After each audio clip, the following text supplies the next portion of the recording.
Hi, I'm Mr. Crone, and this is Zombie Latin. Today we'll be preparing for the next lesson by studying English pronouns and their uses. So in English, the words I, mine, and me all refer to the same thing. This guy, the speaker. Which form you use depends on the context of the sentence. Take a look at the following three blanks. Blank went to the store, the books are blank, and the viewers see blank. Now, if we're only going to fill these in with the words I, mine, and me, try to fill these in on your own on a piece of paper. Pause the video in order to do this. As you can see, in the first blank, we would fill it with the word I. But in the second blank, we wouldn't say that the books are I, but rather we would say that the books are mine.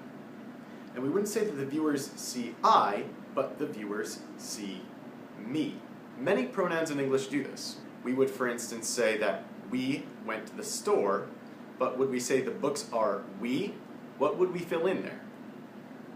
We would say that the books are ours.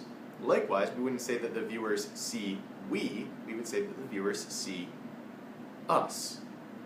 If we used the pronouns her, hers, and she, we wouldn't say that her went to the store, but she went to the store. The books are hers, and the viewers see her. He, his, and him does this. The pronouns you, yours, you. They, theirs, and them. And who, whose, whom. So we call the form that a pronoun uses in certain contexts its case. In English, we have three cases: the subjective, possessive, and objective cases, which are used depending on whether the word is functioning as a subject, is possessing something, or is the direct, indirect, or prepositional object. While pronouns each have three forms, regular nouns in English, you could say, have two forms. They have a normal form and a possessive form. As well, you could say that they are either singular or plural. And so, for instance, if we had the normal singular form, book, if it were plural, we know that it would be books.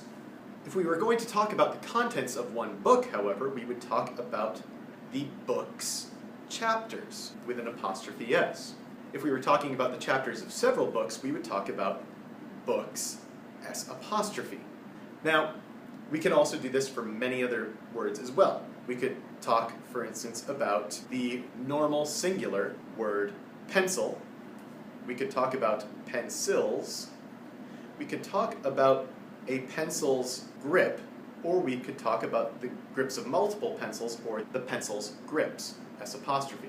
And we can summarize these in a chart. We could say, for instance, that most English words have no ending if they are normal, singular.